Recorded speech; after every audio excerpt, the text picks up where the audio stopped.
租咗地鋪之後，其實我係冇諗過係做1年2年定係幾耐，冇諗嘅。我一路都完全特登唔去諗呢件事，即係我嗰時淨係一個心態就係、咁，總之我就返通宵，跟住然後就試下去頂咯，睇下頂到幾耐咯咁樣。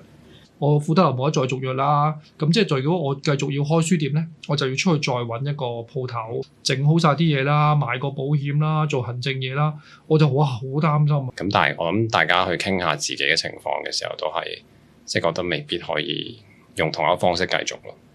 你哋4個嘅諗法都一致嘅係咪？基本上係我哋都係大家即係傾到，大家都係同意咁樣個決定。同埋多啲係個人方向，係咯，其實係個人。咦，大家都可能喺生命上面有啲走向，咁覺得啊，咦咁就暫時放低先啦。